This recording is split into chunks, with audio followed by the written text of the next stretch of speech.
I'm a public speaker, Edda Bjorgvins. I don't remember how much I told you about me.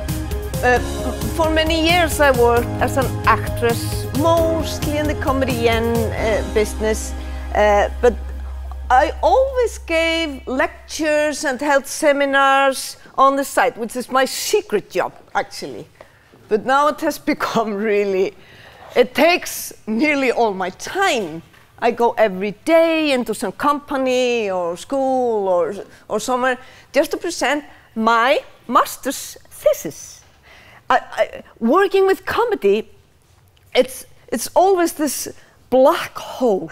You never know. You gather together all the funniest writers, all the funniest actors, and you put on a farce, which is the most popular one in the world, and maybe it flops, and you don't know why. If we sit and talk for 3 years, we cannot find out. We will not agree on what did not work in this. This is in comedy much worse than when you're in drama. It's really sort of easier to pinpoint, yes, well, the scenery, the direction, or something. But in comedy, it's either funny or not funny. So if you try to be funny and it's not working, you're dead. It's horrible. So I was so happy to find research on humor, how to use it, what kind of humor, why.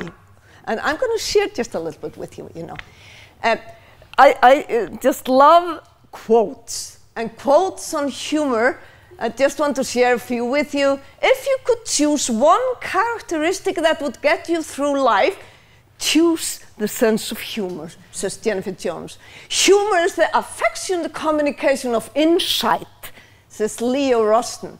Common sense and sense of humor are the same thing, moving at different speed. A sense of humor is just common sense dancing. That's William James. And a person without a sense of humor is like a wagon without springs. It's jolted by every pebble on the road, says Henry Ward Beecher. And Peter Ustinov says, comedy is simply a funny way of being serious.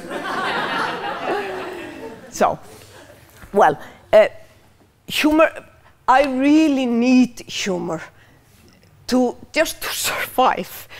Because as you might know, I mean, I make fun of it. I'm always spilling things. I'm always, everything is just, ruins when I walk through a room. Sometimes, if I don't do as I've been taught, For example, change your way of walking, because mine is rather like this and always too fast, And when I was a stewardess for 2 summers, I was really just, a couple of years ago.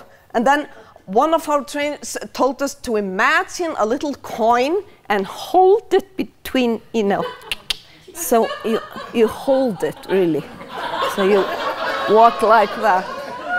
It's maybe not a natural walk, but better than mine, So I want to share with you what happened just the other day. I was talking about the eye doctor. I have to see eye doctors now. I don't know why, something with my eyes. And I went, as I told you, in the United States. And then when I came home, I saw an ophthalmologist, an eye doctor. And when I left, I just, too fast, of course. I just moved too fast. And I left and said, okay, thank you very much, and thank you. And I went into a closet and closed. I thought I was leaving.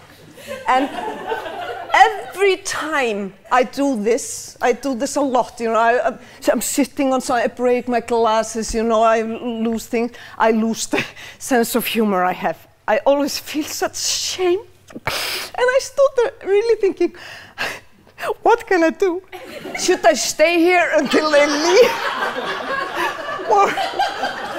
Or should I just, run and hope that the patients are nearsighted and won't notice where I went in the beginning? Or should I just, should I be, you know, a horrible person and do like this? And leave. And I thought, no, Edda, just, you know, be honest. So I just went out there and said, actually, and the tourist receptionist, they were on the phone. So I was just, yeah, okay. And the patients were gone. So I was just talking to myself, okay, I just went out, I'll just go out the right way. So, you know, every day something like this happens to me. Every day. My first lecture, you know, nothing is happening in June and July. In August, I was at this big conference, you know, 1,000 people. And I had this green drink with me. I usually carry green drinks with me to make people think I'm healthy or something. And I just stood there and Edda Bjorgvins yeah, oh, and I spilled it all over. And I stood there, and all the women in the front row ran, you know, and took the tablecloth and wet it. So, and there I stood with a big wet spot. Yeah, but you know, I need humor just to survive, not to be depressed, you know, over my own being. So it's a survival kit, actually. But what I found out when, I found out when I was working, of course, with all the companies, but what I found out during, you know, all the research showed that the most important in work environment is the happiness, happy employees, job satisfaction, healthy work atmosphere, where people, they don't care. I mean, it's, if you, point 1, point 2, point 3, salary, challenge, office, or whatever. Number 1, 2, 3, 4, and 5, the communication with the people. Is it nurturing to come to work? Am I looking forward to it? Always, every day. If you're not, then you can just do a little, you know, exercise to the natural dope that makes you happy. 3 minutes. It's like we've been doing the whole day. It just boosts the endorphins, the happy hormones, and you're happy. If you go, you maybe leave your home and you've had a row with your husband, intolerable, of course, and you're just like that and you go to work, hi. So on the way, you just put on a little song, maybe 3, you know, if you had a big row, and you sing, and you're happy. And you're a nice person, and you're good. It's just physical. It's not a decision. Yes, I'm going to be very happy today. You can make that decision, but you know, if you lost your job or your husband just left or something, I'm going to be very positive today. Hate that. So it's a very effective communication tool, humor, to boost morale. But if you look at just managers who use humor, they make the employees feel better, they gain trust and respect, they are more approachable, they generally produce better results. All the research show this. So, well, I just couldn't resist the temptation. This is my master's thesis, and this is what it's all about. It's on one page here. 90 pages, I could have just, you know, delivered this.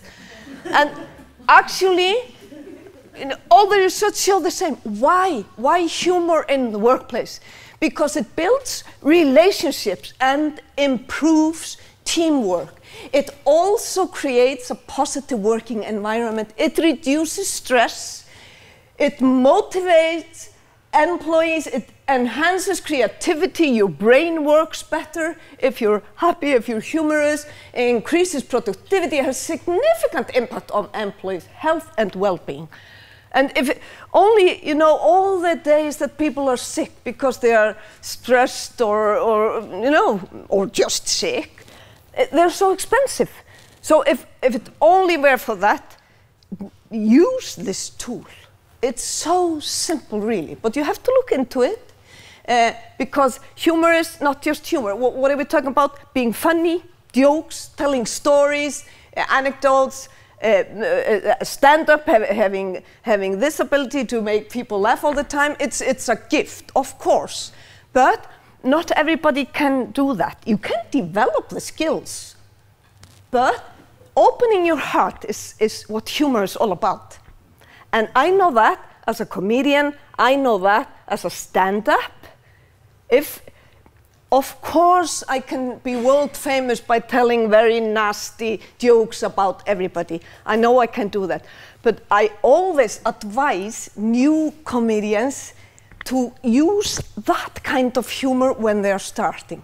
Because just opening your heart, admitting your shortcomings and telling people about, you know, the things that have happened in your life that you're not maybe very proud of, or something like that. That's sharing, and people open their heart, and then you can tell them everything. So, if you're a boss and you want to, connect to people, start by telling them something that maybe you wouldn't tell on a bus or on a radio or something. Just share, just be human. Okay, you must of course be, well, what's the situation if you have to tell a person that she's not wanted or he is not wanted in the company, and it's not, well, it's not very tactful to say, guess who's not coming after Christmas? Yeah. Sorry. Attitude problem, sorry. Or if a doctor talking to a seriously ill patient, don't start watching TV series for, a long TV series. No. Actually,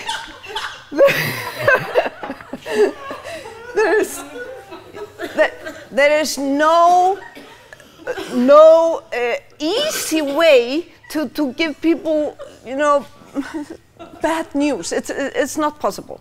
But if you have a humor, if you can make fun of yourself, if you can share, it's easier to say things that are difficult to say. It's easier to communicate if you start by smiling a little. And in so many, even in Iceland, we are rather serious people. It's cold. And even in Iceland, they use it in the banks, they use it in the parliament, they use it all over to start meetings by sharing something funny or light or something. And they just, they take turns. Okay, it's you next, Bjarni. You have your 5 minutes next Wednesday, and then Runa, the Wednesday after that. And you can do anything. You don't have to be a stand-up comedian. You can just read something. Just make it a little bit lighter before it's going to be difficult. Okay, everybody. I mean, we don't even have to talk about it. We don't make fun of religion, race, minority groups, people with disabilities, occupation, sexuality, appearances, looks, opinions. There's nothing left, of course.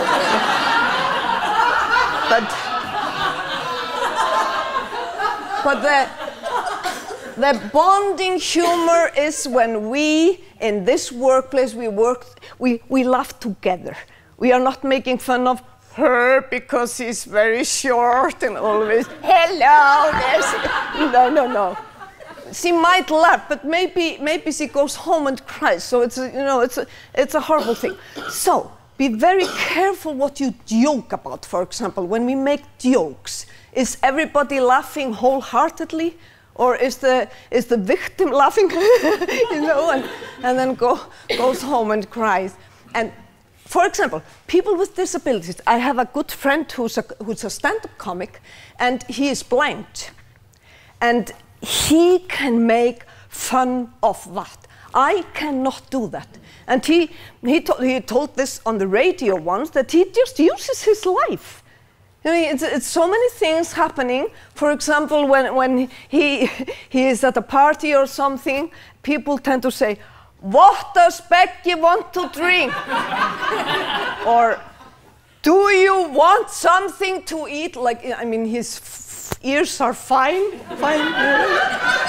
And one lady said to his wife, what's wrong with your husband's eyes? Because he sort of, doesn't focus. And she said, oh, Becky, he's blind, actually.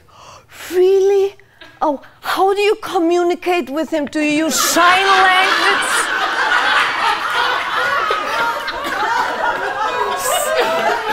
He said, it's amazing. And people always go, I mean, he's a handsome guy and married to this beautiful woman. And people ask, oh, are you married? Oh, are you married? And my wife is a nurse working at the Landspítala. Oh, really? Is he blind too? He has been asked that. Yeah, I mean, they're just, everybody wants a blind nurse in the surgery room. No. He can make fun of this. I cannot do it. I can tell you what he told me, but if I said, a blind person, that I can make fun of myself and my life if I'm disabled or dwarf or, anything. Okay, this is the most effective humor. It's just make fun of yourself humor.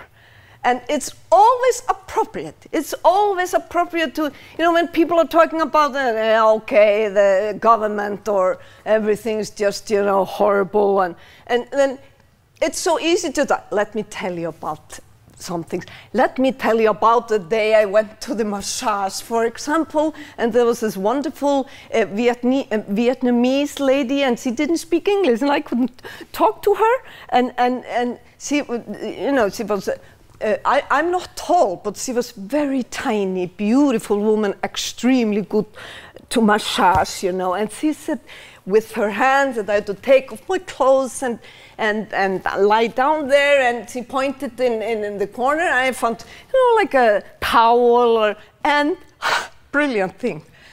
Just not to get oil in my hair, I assumed, there was this strip of paper, and with rubbers, but it didn't sort of fit, but I'm very, determined, so I just somehow, and she didn't even have to say it when she came in. There was this, Icelandic giant, stark naked, with disposable nappies on the head, underwear. You were supposed to put it on, And that was another thing It's so healing also. It's so healing to share this, because she was very, oh, poor lady, didn't say and didn't laugh, and I didn't laugh at all. I had, again, this feeling, oh, I was making a fool of myself, until I could share it with my friends, Yeah. Like the first date I went on after I got divorced, this handsome man, and I started by, there was this salt and vinegar, a lot of it, and glasses, and my computer bag, and he was on the floor, picking all the things up, and just take off your coat, I'll do this. And when I came, well, hello, nice to meet you. And then my dress, my new dress, had this sticking out, this label, how you wash dresses. And he said, is this supposed to be on the outside? I was just, in a hurry, And then I ended by taking our jackets, and putting them on the candle, so it caught fire, our clothes. That was my first date and last date with that man, of course. Yeah, he never rang again, and I literally, I cried after that. I mean, it had been years. Nobody had asked me on a date. And this was some person from abroad who didn't know anything about me. So he just thought, this is a crazy woman. And so, and I couldn't tell anyone for the rest of the day. It was a lunch date. Luckily, it was not as embarrassing. I thought, well, I have to go to a meeting, thank you. I just ran away. But then the morning after, I called all my friends to tell them about this, and they laughed so hard that they are still aching, you know, in their stomachs over my misery, you know. Okay, so just to sum it up, you know, we're talking about it's just physical.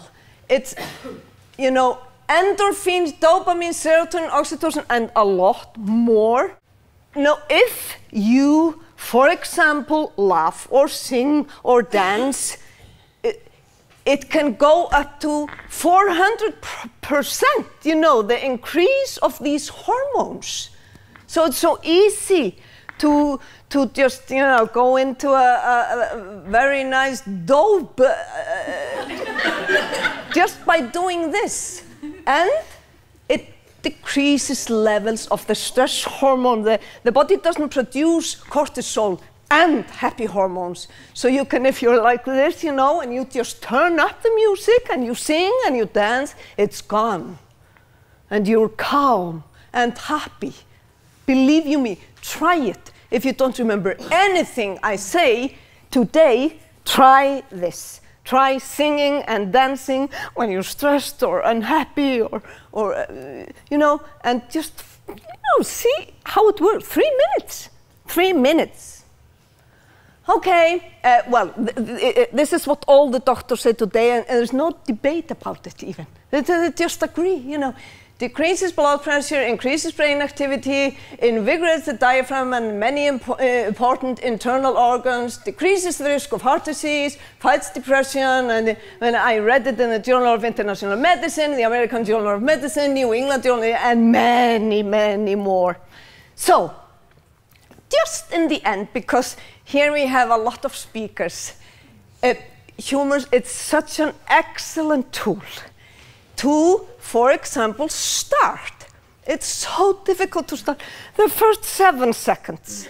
And there are lots of tips, of course, how you can grab the audience, because if the first 7 seconds you begin, yes, thank you, it's, well, I'm maybe not used to this kind of audience, and you start very slow and low and insecure, they're gone. They're just or in the phones or sleeping or something.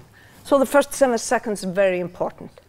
And to use humor just to share something that happened to you yesterday or the day before or today. It's amazing how people, they're so much more ready to listen to everything you say if you use that. And it's opening your heart, really. But, you know, developing a sense of humor for your thoughts, for example, that's extra joy for those who listen. And I told you about the man who said, yeah, well, how do you like it so far? Extremely good humor. To start a lecture, and also if something happens. And there was this one woman I saw in San Francisco, a big conference. She was a motivational speaker, and a very famous one. And when she came, she had this huge plaster cast, you know, on her arm. Obviously broke her arm, and she just had this cast. And when you are on stage, and obviously something happened to you, you cannot ignore it. You cannot just start, well, what I'm going to talk about today, because everybody's thinking, what happened to what? On the other hand, it's very impactful to I was walking from the plane, and I fell, and I broke, you know, on 3 planes. It's horrible. The audience will just, you know, oh my God.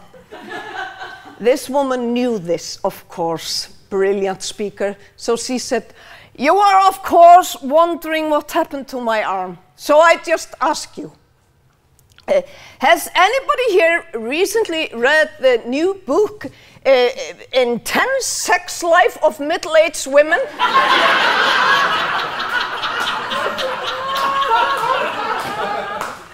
that was enough. And she had developed the joke because he said, there is a misprint on page 253.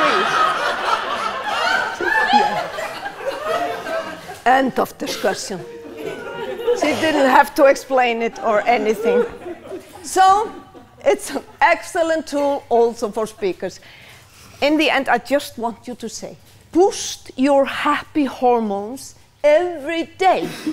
Take a little time every day, in the morning, noon. Take it into your workplace. Just, you know, La Bamba, Richie Valens, 3 minutes and 15 seconds, and you're all like this, and with all the new ideas, and you're ready to work 24/7 and everything.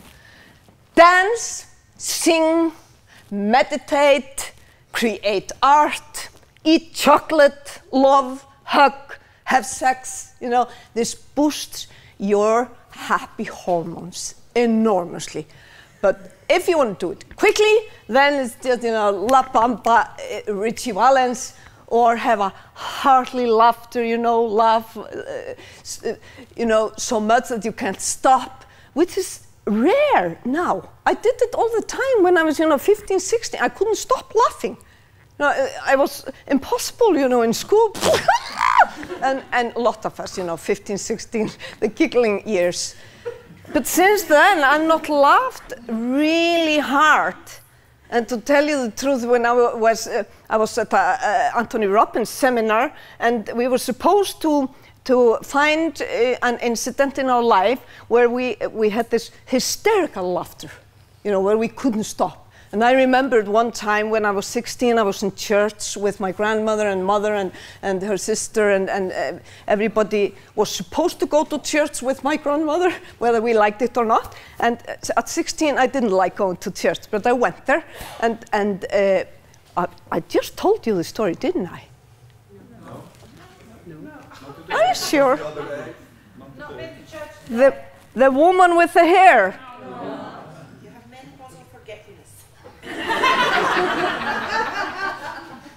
I just told this in English. Okay, actually, what happened was this little niece of mine had this candle. And because he was talking to me, the candle went, you know, in the hair of the woman in the front, who had this, you know, you remember when women had this kind of hair? It was really amazing to see the fire, you know. Just 2 seconds or so, you know. And I laughed so hard that I couldn't breathe. And my mother and grandmother and everybody looked at me with such hatred in the name of Jesus that I was nearly suffocating, and my little niece, she couldn't understand, you know, and that it was seconds, you know. At the same instant, the fire in the head of the woman, my mother and her sister, they started to, of course, put out the fire. And what was so funny, that, you know, I really stopped breathing, was that the woman never looked back.